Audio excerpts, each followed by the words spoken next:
Hey friends, welcome. This is Conversations with Tad. It's this time it's not Theology Unplugged. We're just calling it Conversations with Tad. We're going to have this as a separate one from Theology Unplugged. You may hear it every once in a while on Theology Unplugged, but a separate podcast. I think they've got it all set up, but we'll talk more about that next time or the time after once we have some more information about it, and we'll set the schedule. We think we have the schedule set. We just need to confirm it. But Conversations with Tad, we're going to do a conversation with Tad. Now, this could be a unique one because for some reason I can't get Tad's beautiful face, and that really is upsetting to me, and I know it's upsetting to you all because it's just so great to look at Tad. That's the only reason I do it, so I can stare at him the whole time. But Tad is going to come in, and I'm going to get rid of this here because we might talk about this.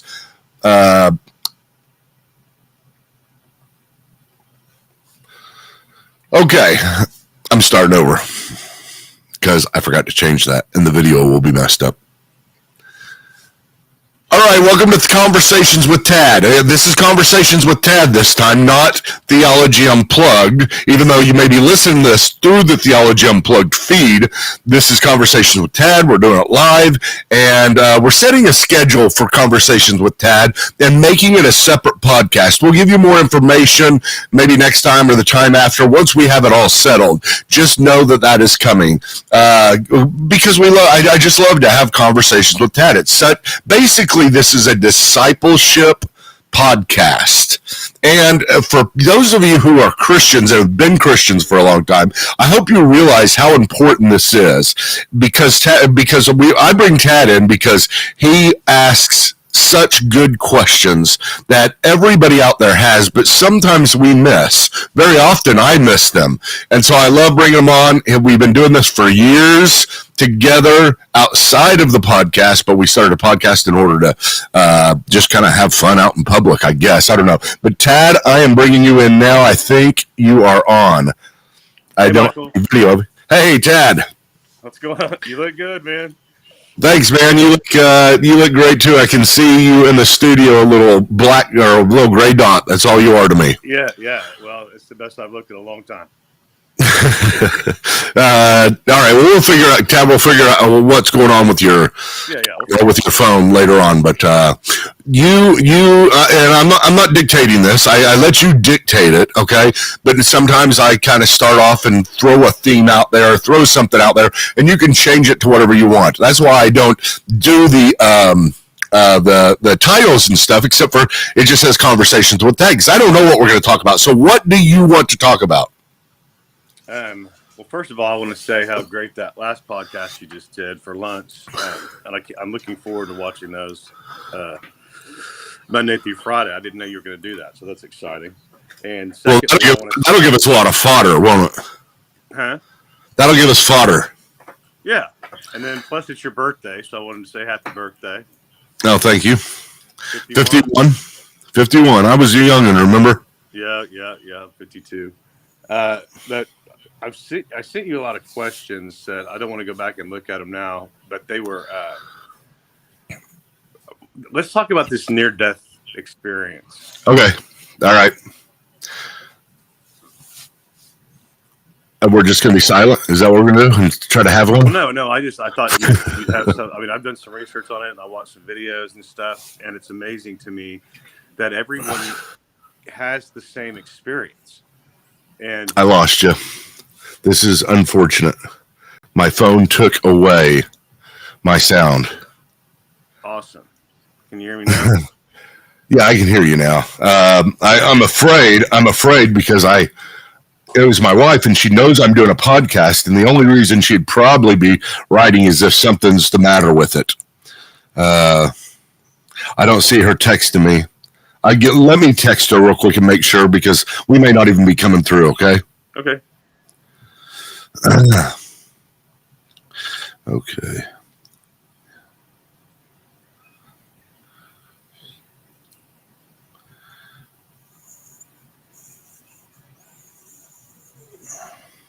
How's your dog? Just act like he's not here. Why? Because if you make eye contact with him at all, yeah, he starts barking. And so Right now, he's just kind of walking around. He's big. He's up to 10 pounds now. That's as big as Oh, really? Yeah, that's real big. Mine are 110. Yeah, but I put my dog against any of yours all day long. Okay, it says it's on pause on Facebook, so that is a problem. Let me make sure here. It may not even be coming in at all. Hi, Christy. It's on pause. Okay, let's see here. No, it's not on pause. And I just saw you say hi, Christy. That's great. Wait, somebody just said, "Hey, Tom." That's weird. Hey, Tom. And then it says, "Listen to this. This is on Facebook. It's the captions, Tom." And then it says, "Listen to this." It's on. Okay, so those captions stink. All right, I'm starting all over, Tad. Okay. You do whatever you want, man. All right, just stay silent so I don't have to bring you back in. I'll just leave it like this. Hey, friends, welcome to Conversations with Tad. I'm Michael Patton, and Tad is joining us, but you just can't see him. Now, we are doing this a little bit different. We're calling this Conversations with Tad, and it is going to stay that way. It's going to be a separate podcast, even though you may be receiving this through a Credo House Theology Unplugged Credo Courses feed or Michael Patton feed. But we're going to have something separate for that, and we'll tell you more about that as it stabilizes. We're in the process of putting things together. But this is number 15, Conversations with Tad. I have conversations with my good friend, Tad. And Tad has he just has a lot of great questions about Christ, about Christianity, about the Bible, about everything. And so he is in the midst of eating the stuff up. I mean, he reads and studies everything that I send him and then goes way further than that. And it's just throwing me questions all the time. And they're so much fun for me to answer, not because I just love theology. I do love theology, but it's because it's Tad. And this is what I've wanted my entire life. And so you can see what is going on with Tad. Now, unfortunately, today, you're not going to be able to see Tad because we can't get his video to work. But let me introduce Tad. Tad, you there? Hey. There he is. Hey, Michael. Hey, buddy. What's going on, bro? Happy birthday. Fourth time. Thank you very much. It is my birthday. 51. You're 52. Okay. I am 52. I went into kindergarten. I went into kindergarten whenever I was 4 years old. So I'm very thankful for that now. Yeah, but you went to the first grade when you were 6. So we'll talk about that later. Okay. Kindergarten's tough, man. Man. So you and I have kind of discussed, and I got obsessed with this because you get obsessed with it. You know, you and I are so much alike in that. But with the near-death experience things, yeah, I've got a lot of questions as far as. Well, first, give me some of your thoughts.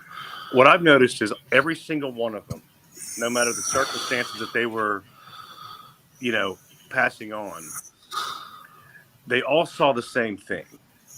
And there was even a TV show a long time ago called something like, you know what I mean? It was like I think it was near-death experiences or something. But I'm just interested to think how this could relate to the Bible. And then I've got a question as far as like the difference between, is there archangels and guardian angels? Are those the same things? Because they kept saying their guardian angel like saved them, and I'm like, okay, I don't know if there's a difference or if that's just a term, but I just love to hear your thoughts on it because you won't ever, even when we talked last night when I'm allowed to talk. So. Well, near-death experiences, my goodness, that's so much fun. That is just actually a really, really fun topic. And, just stop me at any time because I can't see your face. I don't know if you're confused. Normally I can see your face and you're like making face. I can turn to you and say, well, what are you doing? I didn't know you noticed that. Okay. Yeah. But because there's a lot to say about near-death experiences and how it relates to Christianity. Now, listen, here's the deal. I think near-death experiences. I did? Yeah, just Can for a second. Can you hear me? I can hear you, yeah. Okay. We're good as long as you can hear me right now. Now, the near-death experiences, I think, are fascinating, and they do evidence something from the spiritual world. Now, it's very hard for me to say they evidence Christianity, they evidence anything else. And near-death experiences are something that happens in, I think it's 18% of people who die and come back. That's a lot. That's 1 in 5. 1 in 5 people who die and come back remember something. It's not that 1 in 5 people have it. We don't really know how many people have these types of things, but they remember something very, very vividly. And the thing that stands out the most with near-death experiences that you have to take this and put this in your pipe and smoke it is that the brain activity is gone. That's part of the kind of data that comes in. You can go to the study of near-death experiences. There's a site, there's a journal for the study of near-death experiences. Look that up. I think they got like 6,000. They ask them all these particular questions. It's really amazing reading through them because you can read everybody's story and read their answers to set questions in this scientific study. This is not Christians that put this together. This is science itself trying to figure out what happens after death. And so they have all these set questions. And the thing that stands out most, not just what you said, the similarities, but the thing that stands out most is that they vividly remember this. And this is a question they have because it's so important for the study, is that how vivid, and they use this, how vivid were your experiences compared to your experiences in real life? And without question, I could not find one. There was not one that said, "Oh, it's just the same or less vivid. I didn't really feel alive." What they say every time is they had more intuition, more awareness, more understanding, and their minds worked better, they said, than any other time in their entire life, and they'll never forget it. That's the common theme. Now, the thing that's important about that, Tad, is that you have to understand there's no brain activity. And some people will say, yeah, well, the brain's slowly dying. Okay, that's fine. Brain cells do take a while to die. Mm-hmm. And sometimes they can last for hours, usually, 5 or 10 minutes, but sometimes they can last for hours. And so you have the brain that has no activity and the cells are slowly dying. That would not produce either an experience or vivid experience because the activity is gone. It's like clarity. Like you get more clarity when your brain's dead. That's probably going to help me too. But, yeah. But that's I hadn't seen that part. This is what I talked to you. You remember the movie Flatliners with Kevin Bacon? Dude, I do that all day long with you. That was a good movie back in the day, wasn't it? Yeah, it's a good movie now. I'm going to watch that later. Well, they made a new Flatliners too. It wasn't as good, not even close to as good. I need to watch the new one again though, because I watched it with a lot of bias. I need to try it again, but it didn't get good reviews. But in that, I'm surprised actually, Tad, that people have not done the same thing because of the proliferation. It is ubiquitous. It is everywhere that people have these near-death experiences, and it doesn't matter whether, this is another thing that's very important, it doesn't matter whether you're a Western Christian living in America or if you are from India and a Hindu or an atheist. Everybody is the same as far as the percentage amount. It's not like Christians have the most of them. And another interesting thing is that it happens all throughout history. This is not something that's happened recently. This is all throughout history. We have people who have talked about this. That's why we got, a light at the end of the tunnel. That phrase itself comes from the ubiquitous, the understanding across the board that these things have always happened, and they see the light in the tunnel. They see a tunnel and they see a light.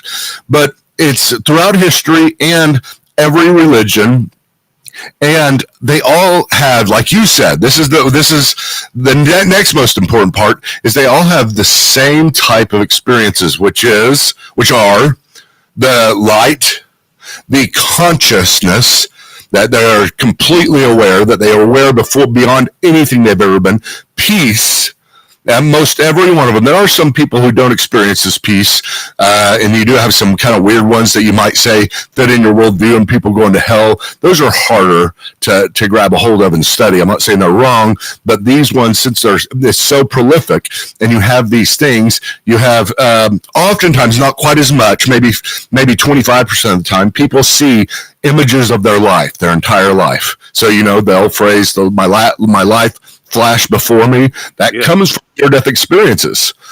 And so you have that. And then you have also, not quite as much, but you do have people that see angels or just big people, 9-10 foot tall, that are helping them along. The other thing, Tad, is this. They see people that they knew. This is probably the most important one. They see people that they knew, like their parents that had died, or somebody that they knew beforehand. They're helping them along, and then they get a chance to go back. It's amazing, isn't it? Yeah. Can you imagine that if that's true? I mean, Christ does say that we will be greeted by those whom we have helped, and it's really. I don't know. It's one of those things that you add your experience, and you love to have your experience confirm what you already believe, and you hate to have your experience unconfirm it. But I have a little bit of problems with it. I just want to see, what your thoughts are right now and what you think of it. Well, a couple things. One, it goes back to the new, what do you call it, the new earth? God's new earth. And we talked about, do I get to see my dog and my dad again and stuff like that? And you said, I don't know. But then if the near-death experience happens and my dad is the one saying, it's not your time yet, and God sent him down there, is he going to look like my dad? I have a buddy that was in a car wreck, a terrible car wreck. He died 3 times, over 5 minutes each time. But one, when he was in the wreck and they had to get the jaws of life out of him to get him out, he saw his great-grandpa, his grandpa, and his dad, and had time to thank them for the life that they've given him. And he said it was as vivid, and he felt at peace. He didn't feel any pain.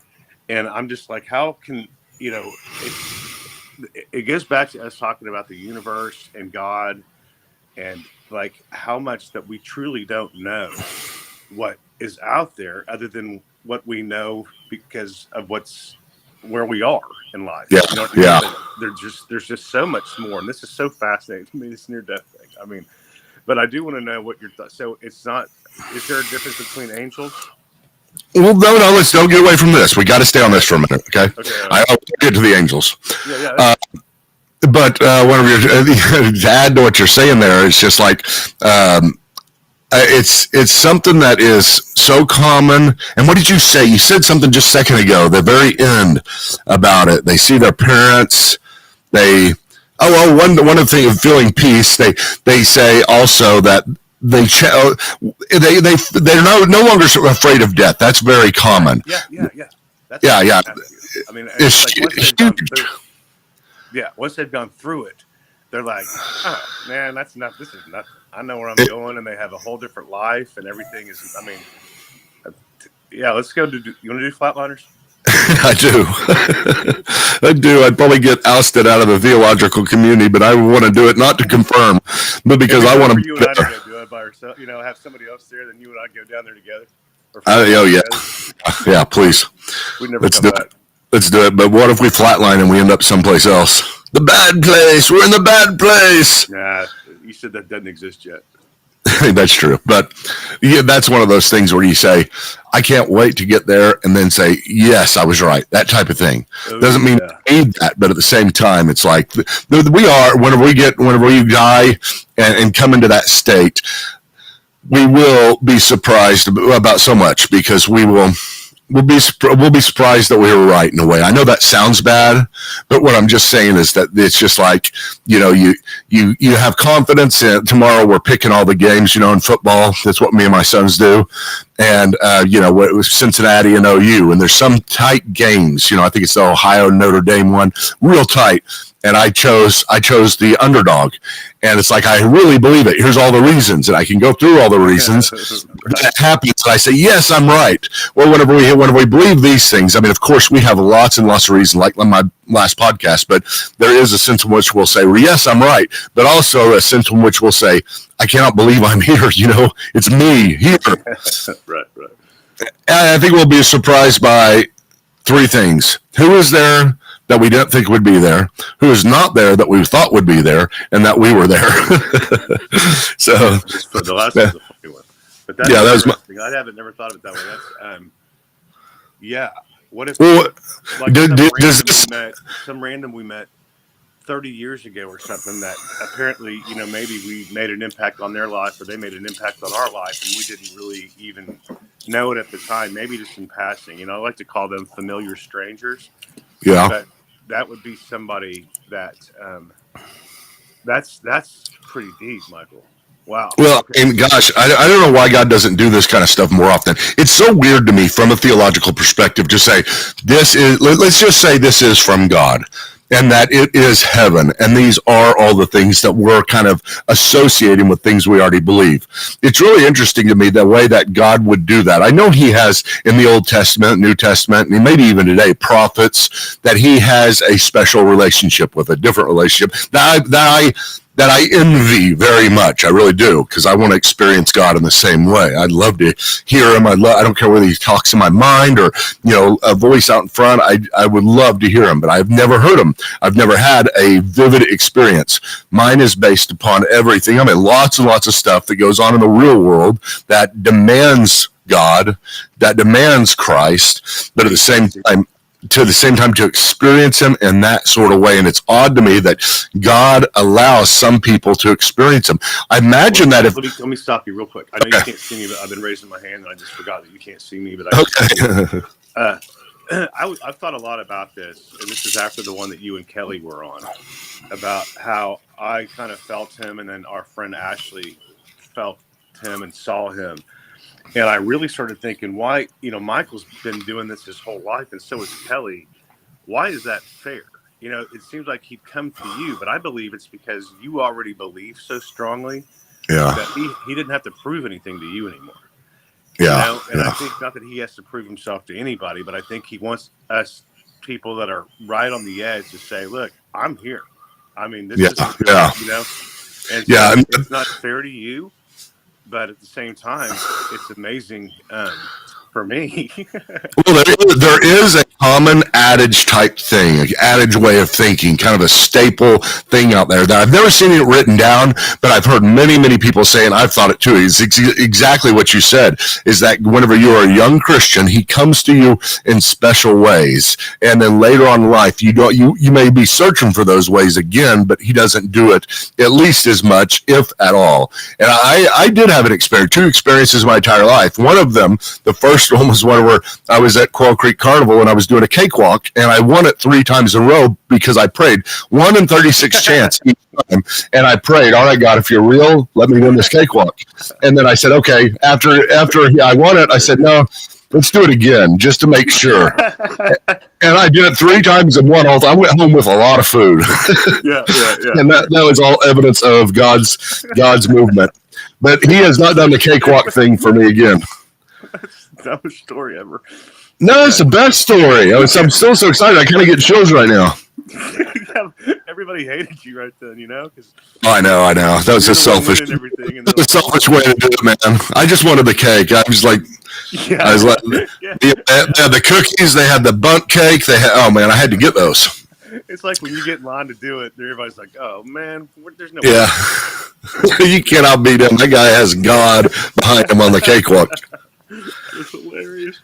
But no, I mean, seriously, if I did a cakewalk today, I guarantee he wouldn't show up because he wears me out in so many ways. I talk to you about this all the time, but he wears. Whenever I say he wears me out, you know what I'm talking about. I mean, he really does. I mean, our relationship is a strained, hard relationship. And I wrestle with God continually. And so he wears me out in wrestling. He wears me out in displacing my hip, all those kind of things. But to be able to have that experience seems like it would repair so much. Another theme, whenever it comes to these things, I don't know if you noticed this, but another theme with every one of them, all of them save none, changed their lives afterwards. in some positive direction. Mm-hmm. And seriously, I mean, did you know?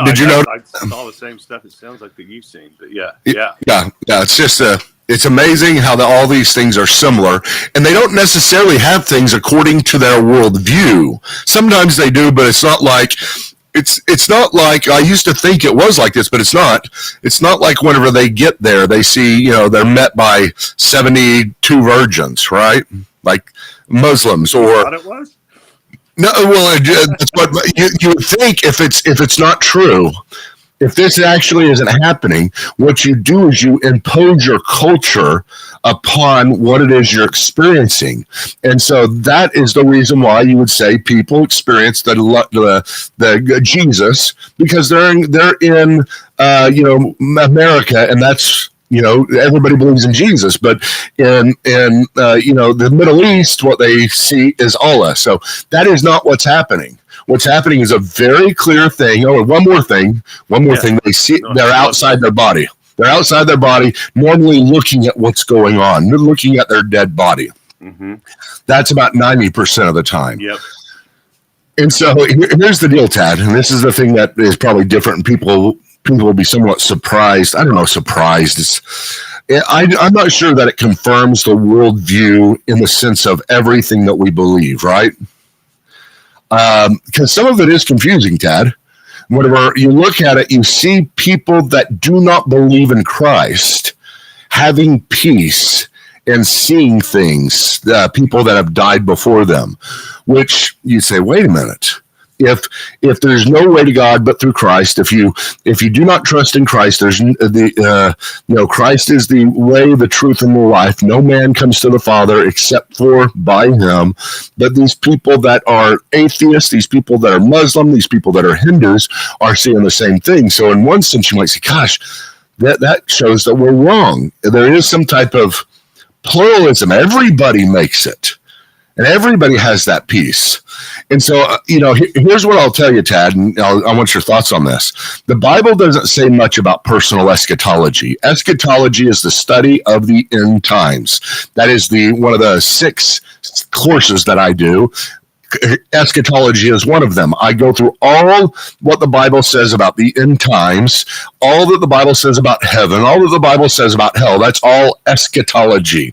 Eschatos, the eschaton, the end, the completion. But whenever it comes to what's called personal eschatology, now listen to this. This is where it gets really interesting and really confirms what you said just a minute ago.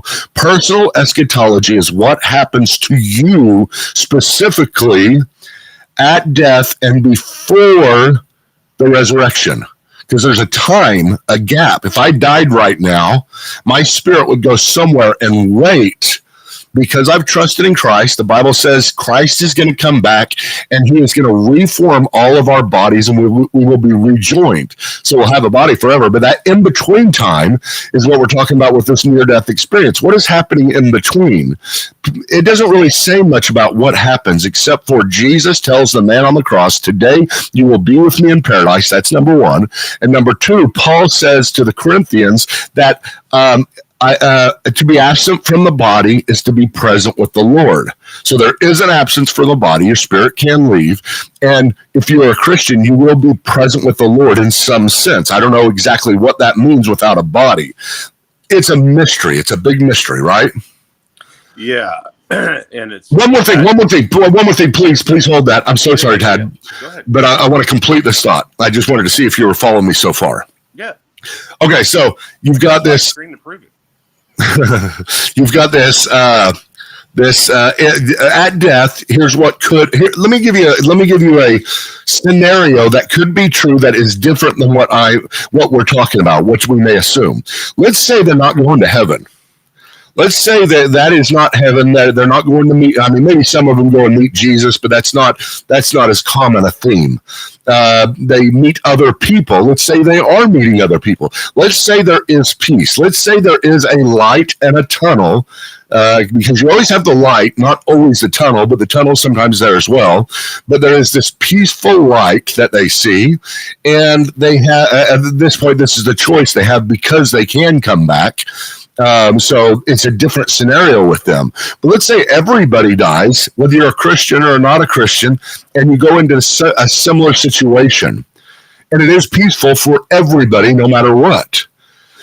The Christian eventually, and this is kind of weird because it mirrors so much of our cultural expressions throughout history about the choice people have. We have this common theme that is kind of a folk theology, something that has just always been there, and we sometimes think it because it's always been there, but maybe there's some truth to it that says that you have people who meet you and give you a choice on whether or not you want to go on to heaven if you're a Christian, or whether or not you want to come back.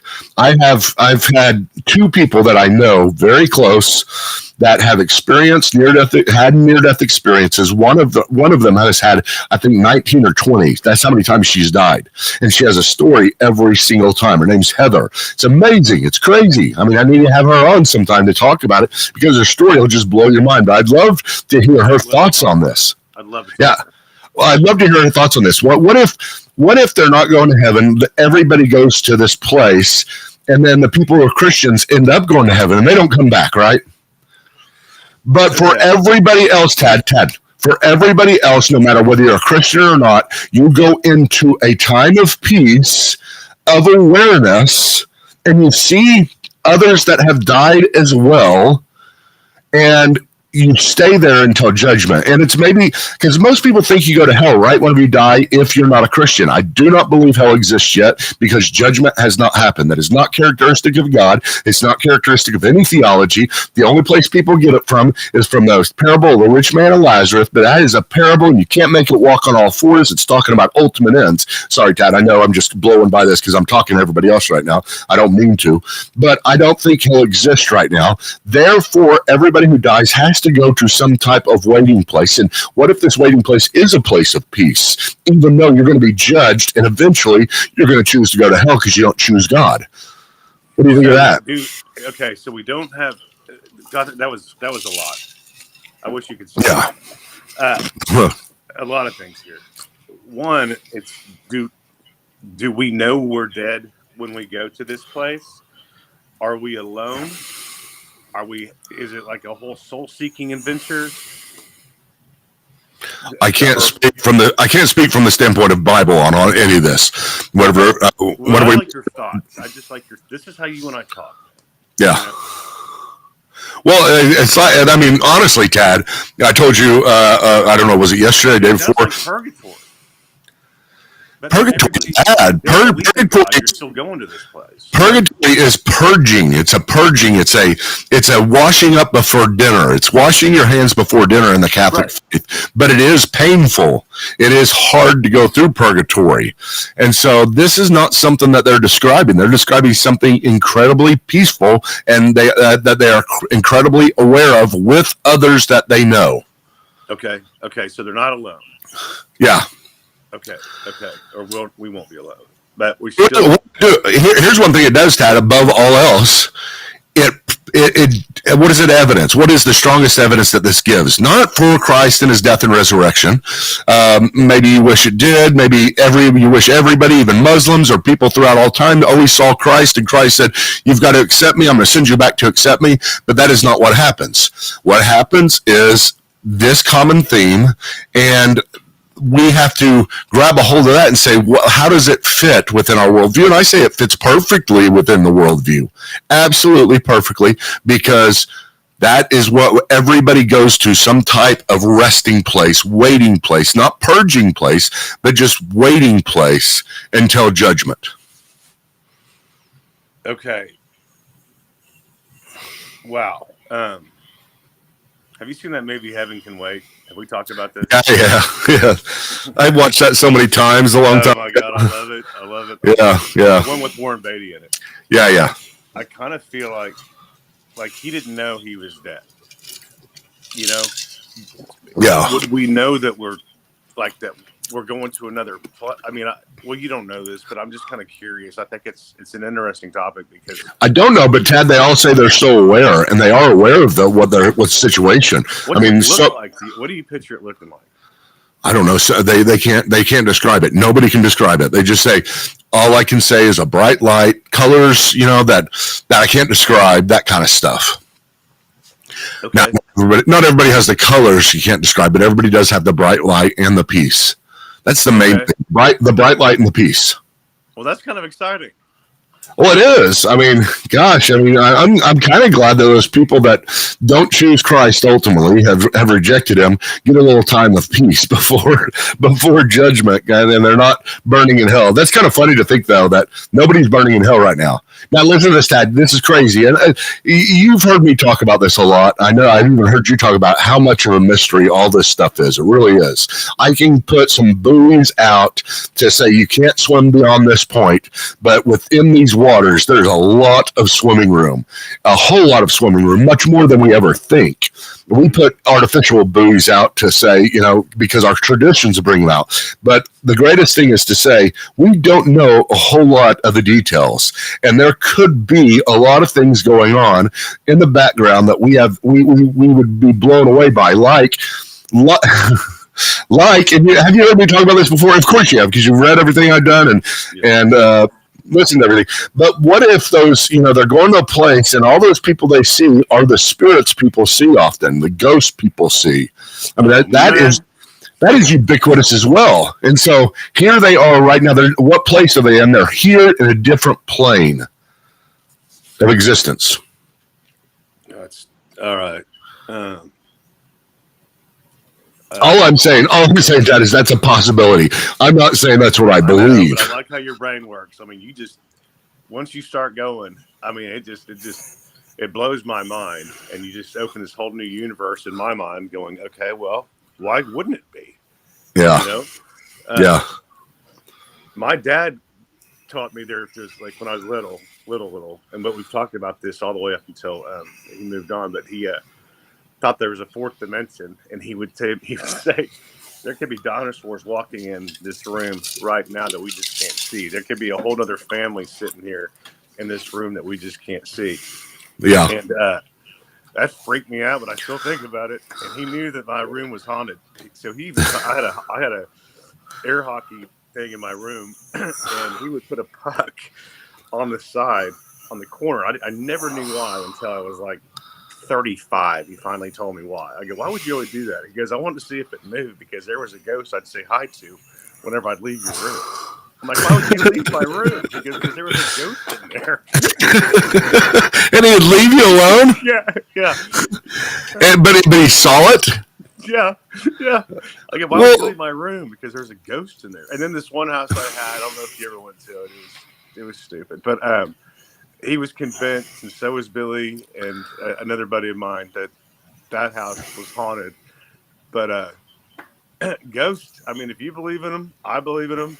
But I don't want them, I mean, as long as they're nice. I mean, I want a Casper.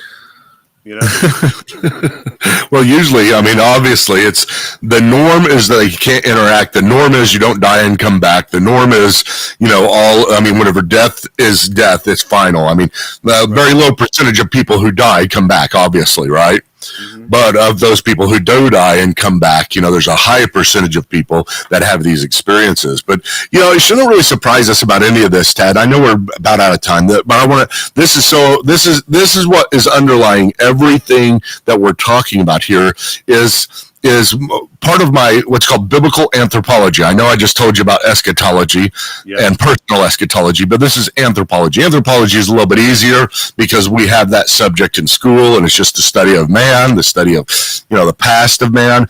But when we're talking about biblical anthropology, we're talking about what is the constitution of man, what is man created for, that kind of stuff. But the constitution means what are you made up of? And I believe we're made up of material and immaterial. We're both body and soul. I think that's where both of us are. I mean, that we're all people. Everybody has a soul, and the soul is that which subsists, and that's the key word, subsist. I don't know if you've heard me say this before, but that which subsists. Subsistence is to keep a level of existence, no matter how small, but it stays. So the subsistence of the soul is amazing to me to study, because you and I talk, the biggest assumption that people make in this world is that they are who they are. I know that sounds stupid, but hear me out. They are who they are. Like kind of like Popeye, I am that I am. He knew it, but but that's kind of blasphemous, isn't it? I never even thought about that. I am that I am. That's God's name, Yahweh. He said, "I tell my." Yeah, that's a whole other show. I don't know that Popeye was. Golly, Robin Williams. This is changing everything for me. Oh my God. I am that I am that I am that I am. Whoa, he's basically, I'm God, I'm God. Okay, forget that. But the substance of the soul is this. Listen to this. This is crazy. I do this at every funeral that I do. I don't like doing funerals, obviously. Who does? But there's a part of me that really does, because it connects with people so much. And this part of stuff they listen to in a whole different way. But I talk about how that person has a soul. Whether I know they go to heaven or not, at least I can say this. They have a soul, and that they still exist, which is very important to people, and that they begin to doubt it at the time of somebody dying. They're like, why do I even believe this? That kind of stuff. You rethink everything whenever somebody close to you dies. You know that. I did that with Angie. This is actually whenever I came up with my biblical anthropology, is after Angie died. But every 7 years, listen to this. Every 7 years, every single last cell in your body is replaced. Your cells do not last past 7 years. Like a fly doesn't last past 1 day. Your cells have to replenish. They have to multiply, and they shed themselves. So listen to this. Actually speaking, I mean, factually speaking, scientifically speaking, anthropologically speaking, every single way you can talk about this from the standpoint of any study, you are completely different than you were 7 years ago. You do not exist. That you 7 years ago does not exist anymore, period. You have completely been replaced. If materialism or physicalism or naturalism is true, that says the matter is all there is no spirit, there is no world beyond this, the physical world is all there is, if that's true, then no matter what, you cannot think of yourself as somebody that you were 7 years ago, because you're not. You say, well, I may think. The inside. You don't shed the inside. But what's the inside? That's the thing. What is the inside? But how does anybody explain that, though, Tad? Think if you're talking to somebody who's not a believer. One of them at the beginning when I was so ridiculous on these shows, but the cadaver thing. Yeah. And I knew that we're just a slab of meat, but I know that I'm more than that too. You know what I mean? Yeah. So, but the thing is, Tad, everybody does, don't they? Yep. I guess. I mean, there's no matter how much you say you're an atheist, no matter how much you say that there's no such thing as a life beyond, no matter how much you say any of these things, you are living. Remember when I talked about cognitive dissonance? Yes. They are living in cognitive dissonance because they believe they are who they were. Mm-hmm. They believe that they can associate with that person 7 years ago. But that is absolutely impossible if there is not a soul that is subsisting. There is not a you that is the true you. Now, I'm not saying the body's not important. It's incredibly important. That's why we get one back. But at the same time, the essence of who you are is in the soul. And that's why you can talk about you. And that's why you can put people in jail and say, you have... The legal system can say, we are punishing you for 30 years. And you may say after 7 years, hey, let's do a court because I'm not the same person I was 7 years ago, and I need out. This is the new me, actually the new me. But even the court system assumes the subsistence of the soul. Everybody assumes that even speaks about themselves. And so this is part of what's called presuppositionalism. Whenever you're arguing for God's existence, it's very easy to argue for God's existence based upon the fact that everybody else believes God exists in these particular ways. They could not believe that there is such a thing as a you or a me without God. They don't realize it, and sometimes you have to make them recognize it. But I think that's an incredible thing, because the soul does subsist through the time, does subsist through 7 years. Now, this is my birthday. Last year, I was 49. What is it? 7 times 7 is 49. Is that right? I forgot my math table. Yeah.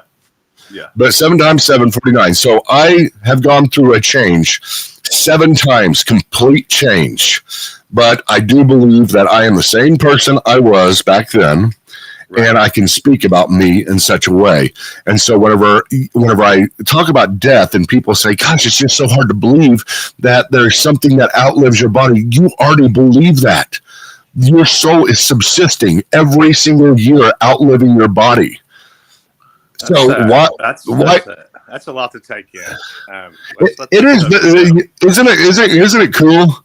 No, I mean, you just got, it's just a constant rabbit hole, but it just opens up so much in my mind to think, I was just thinking about just like God and Jesus and the Bible, but there's so much more to what happens. It's not just, it's there is science involved, there is this and that, and it's unbelievable to me.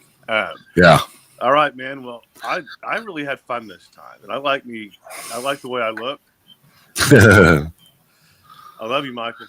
Well, I can't wait to see you again, Tad. And it'll be a minute. All right, we'll talk soon, bro. I love you, man. Love you. Okay, thank you for joining us. I hope you enjoyed that. Sorry again about Tad not being seen. I know you get on this to see Tad, but I promise maybe I'll edit it and throw up a good picture of him or something like that. I do appreciate you guys joining. Please keep an eye open for what is going on with this. I'll tell it through my avenues, through Facebook, through Twitter, through YouTube, all of those. And we are going to establish Conversations with Tad as its own entity and move forward that way. And it'll be very consistent. And I can't wait to do that. I hope you guys have joined us, and I hope you're getting something out of this. I sure am having fun, but I will see you